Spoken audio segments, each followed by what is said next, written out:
اللہ تعالیٰ سحری اور افطار میں اپنے بندوں سے کہتا ہے کوئی مجھ سے روزی مانگنے والا، روزی مانگو میں تمہیں روزی دوں گا، مغفرت مانگنے والا مغفرت مانگے گا مغفرت دوں گا، ہے کوئی مجھ سے نعمتیں مانگنے والا، میرے بندے مانگ، میں وعدہ کرتا ہوں تو جو مانگے گا میں تجھے عطا کروں گا، کیونکہ یہ رمضان ہے، سحری اور افطار کا وقت ہے، مجھ سے جو مانگا جائے گا میں عطا کروں گا۔ اللہ اس کو جنتی بنا دیتا ہے۔ روزہ مت چھوڑنا، اور ایک بات یہ بھی یاد رکھنا، المعجم الاوسط میں یہ حدیث ہے کہ جو رمضان شریف میں ایک گناہ کرتا ہے اللہ اس کی 1 سال کی عبادت کو ضائع کر دیتا ہے۔ یعنی رمضان شریف میں اس لیے گناہ سے بچو، اس رمضان شریف میں گیم نہیں کھیلنا، فلمیں نہیں دیکھنا، گانے نہیں سننا۔ آج کل تو لوگ افطار کے وقت بھی واٹس ایپ پہ لگے رہتے ہیں، اور وہ پتہ نہیں کچھ پاگلوں نے ایسے چینل شروع کر دیے کہ وہ چینل سحری کے وقت بھی چالو رہتے ہیں، افطار کے وقت بھی چالو رہتے ہیں۔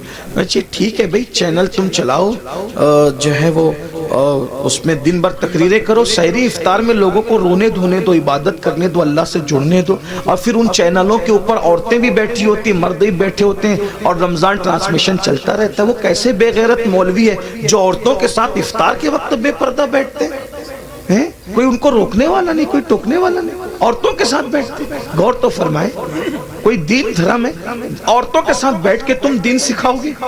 عورتوں کے ساتھ بیٹھنا کیا ہے؟ امام ابن الجوزی لکھتے ہیں کہ کسی نے کہا یا رسول اللہ اگر کوئی عورت کے ساتھ اکیلے بیٹھنا چاہے تو آپ کیا فرماتے ہیں؟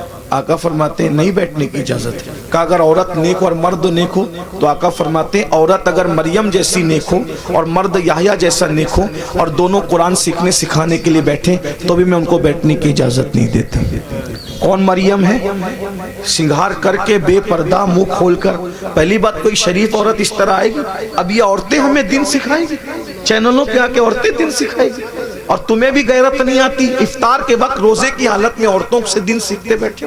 لا الہ الا اللہ۔ کیا میرے بھائی، ام المومنین سیدہ عائشہ صدیقہ کی قرآن پڑھنے کی آواز بلند ہو گئی تو فاروق اعظم رضی اللہ تعالیٰ نے عرض کیا رسول اللہ، امی جان عائشہ زور سے قرآن پڑھ رہی تھی، آواز گھر کے باہر جا رہی تھی، آقا نے میں عائشہ عورت کی آواز بھی عورت ہے، زور سے قرآن نہ پڑھا کر۔ سارے مومنین کی ماں ان کو روک دیا کہ زور سے قرآن نہ پڑھو۔ یہ دین ہے، یہ دین کی پوترتا ہے، یہ دین کا تقدس ہے، سب پامال کیا۔ یہ افطار اور سحری کا وقت کیا ہے؟ اللہ تعالیٰ سحری اور افطار میں اپنے بندوں سے کہتا ہے کوئی مجھ سے روزی مانگنے والا، روزی مانگو میں تمہیں روزی دوں گا، مغفرت مانگنے والا مغفرت مانگے گا مغفرت دوں گا، ہے کوئی مجھ سے نعمتیں مانگنے والا، میرے بندے مانگ، میں وعدہ کرتا ہوں تو جو مانگے گا میں تجھے عطا کروں گا، کیونکہ یہ رمضان ہے، سحری اور افطار کا وقت ہے، مجھ سے جو مانگا جائے گا میں عطا کروں گا۔ سال بھر لوگوں کے دروازوں پہ دستک دینے والوں، اللہ کی رحمتیں تمہارے دروازے دل پہ دستک دیتی ہے۔ مان کیا مانگتا ہے؟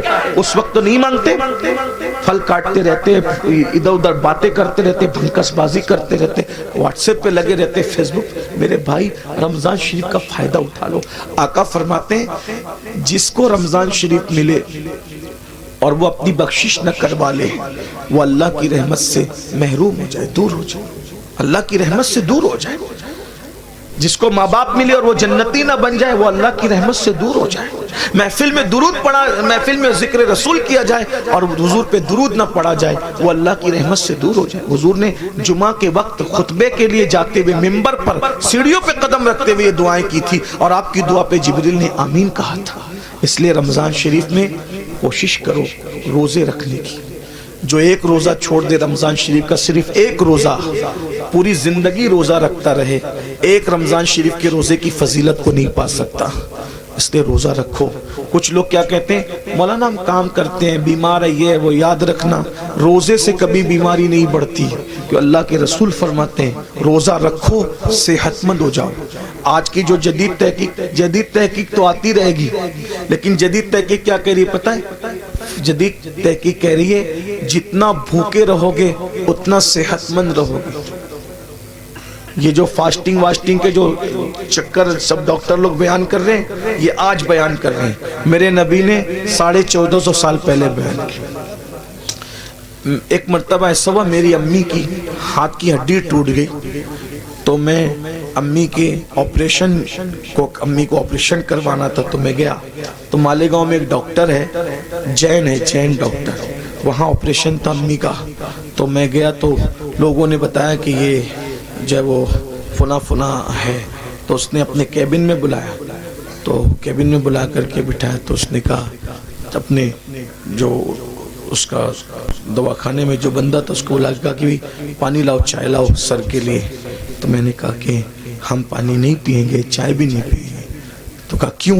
تو مجھے ایسا لگا کہ یہ جین ہے، اگر میں اس کو نہیں بتاؤں گا تو یہ کہیں بدگمان نہ ہو جائے، تو اسلام سے بدزن نہ ہو جائے کہ یار دیکھو یہ مسلمان لوگ ہماری چائے بھی نہیں پیتے، تو میں نے کہا میں چائے اس لیے نہیں پیوں گا، میں روزے سے ہوں۔ تو اس نے کہا کیا رمضان آ گیا آپ لوگوں کا؟ میں نے کہا نہیں، رمضان نہیں آیا ہے، ہمارے نبی صلی اللہ علیہ وآلہ وسلم کی سنت ہے کہ ہمارے نبی ہر مہینے کی 13، 14 اور 15 تاریخ کو روزہ رکھتے ہیں، تو ہم لوگ بھی روزہ رکھتے ہیں، ہر مہینہ ہم لوگ روزہ رکھتے ہیں رمضان شریف کے علاوہ، یہ ہمارے نبی کی سنت ہے، اور اس کی بڑی فضیلت ہے۔ ہمارے نبی صلی اللہ علیہ وآلہ وسلم نے فرمایا کہ یہ جو روزے رکھتا ہے 3 روزے، تو اس کو پورا مہینہ روزہ رکھنے کا ثواب ملتا ہے، یعنی اگر جو مہینے میں 3 روزے رکھ لے، 13، 14، 15، اس کو ایام 20 کہتے ہیں، تو اگر 3 روزے رکھ لے تو پورا مہینہ وہ روزے دار شمار ہوگا، تو اس طرح ہم لوگ جو ہے وہ 3 روزے رکھ کر پورا مہینہ ثواب کمانے کی لالچ میں روزہ رکھ لیتے ہیں۔ اس نے کہا سر میں آپ کو ایک بات بتاؤں، یہ آپ مجھے ابھی بتا رہے ہیں، لیکن ہمارے علم اور نالج کے مطابق اگر مہینے میں کوئی 3 دن اس طریقے سے 12 گھنٹہ بھوکا رہ جائے نا، تو اس کو زندگی میں کبھی کوئی بیماری نہیں ہو سکتی، کیونکہ اس کا پیٹ جو ہے اس کو راحت ملے گی۔ وہ بہت لمبی چوڑی اس نے سمجھانے کی کوشش کی، پھر اس کا سینہ بلغم سے پاک ہو، وہ بہت اس نے مجھے دیر تک سمجھایا۔ میں نے کہا یہ سب تو اپنی جگہ ہے، ہم اس لیے نہیں رکھتے، ہم صرف اس لیے رکھتے ہیں، ہم نفع و نقصان کے سوداگر نہیں ہیں، محبوب نے کہہ دیا بس ہم نے کرنا ہے، ہمارا مزاج ہے، ہم مسلک عشق والے ہیں، ہم سوداگر ثواب کے بھی نہیں ہیں اور ہم سوداگر نفع و نقصان کے بھی نہیں ہیں، یاد رکھیے۔ تو برحال اس وقت اس نے مجھے بتایا، تو میں نے کئی لوگوں کو بتایا کہ دیکھو غیر مسلم لوگ بھی روزے کے قائل ہو رہے ہیں، بلکہ اب تو بہت سارے غیر مسلم بھائی بھی رمضان شریف کے بہانے وہ روزہ رکھنے کی کوشش کرتے ہیں تاکہ فاسٹنگ کا فائدہ ان کو بھی مل جائے۔ لیکن ایک بات آپ کو بتاؤں، ہم سائنسی فائدہ حاصل کرنے کے لیے روزہ نہیں رکھتے، ہم تو یار کی رضا کے لیے رکھتے ہیں۔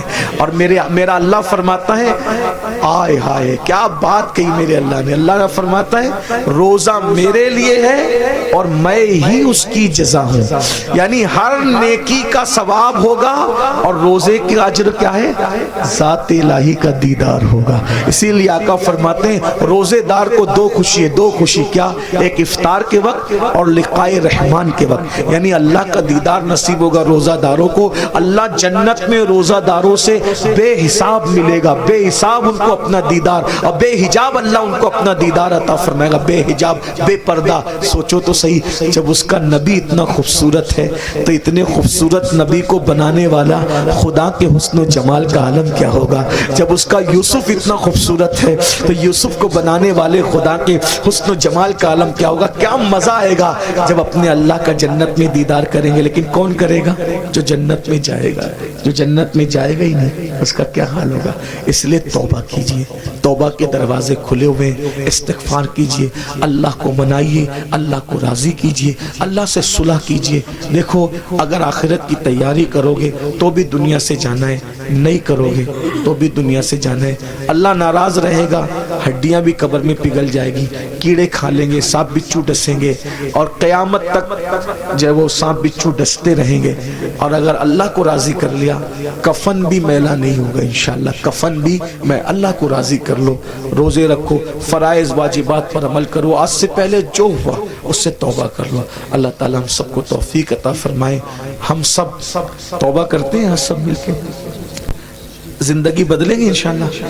پہلا کام کیا کرنا ہے؟ ابھی سے نماز شروع کرنا ہے، کل سے نہیں، آج سے نہیں، ابھی سے۔ اور ابھی سے کیا؟ جب انیس المشائخ کا خطاب ہوگا اس کے بعد دعا ہوگی، تو جن کی عشاء باقی ہے وہ پہلے گھر جا کے عشاء پڑھیں گے، اور سنی سے العقیدہ امام کے پیچھے جماعت کے ساتھ نماز شروع کریں گے فجر سے۔ عشاء بھی پڑھو، فجر بھی پڑھو، اللہ سے دعا کرو اللہ پاک آنے کی نیت کرنا میرا کام ہے، اپنے کرم سے بلانا تیرے کرم پر ہے۔ دیکھو وہ ضرور بلائے گا، نیت کرو، سچی نیت کرو۔ اگر سچی نیت کر کے فجر میں سو گے نا، کتنے بھی تھکے رہو گے، آدھے گھنٹے بعد بھی تمہاری آنکھ کھلے گی۔ جب ٹرین پکڑنے کے لیے آنکھ کھل سکتی ہے تو نماز کو جانے کے لیے آنکھ کیوں نہیں کھل سکتی؟ بس بات اتنی ہے، ٹرین کی اہمیت دل میں ہے کہ ٹرینیاں چھوٹ نہ جائے تو آنکھ کھل جاتی ہے، تو نماز چھوٹ نہ جائے تو بھی آنکھ کھلے گی۔ جب انسان ایگزام دینا ہوتا ہے نا، تو ایگزام دینے والے بچوں کو نیند نہیں آتی۔ جب ایگزام کے لیے دنیا کی کامیابی کے لیے اٹھ سکتے ہو تو آخرت کی کامیابی کے لیے بھی تو اٹھ سکتے ہیں نا۔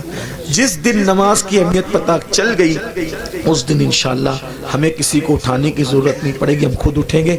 آئیے سب مل کر سادات کرام، علماء کرام، ہمارے انس میاں صاحب کی بلا اور بھی سادات علماء موجود ہیں، بڑے بڑے علماء موجود ہیں، ان سب کی موجودگی میں ہم سب مل کے اللہ کی بارگاہ میں توبہ کریں۔ پڑھیے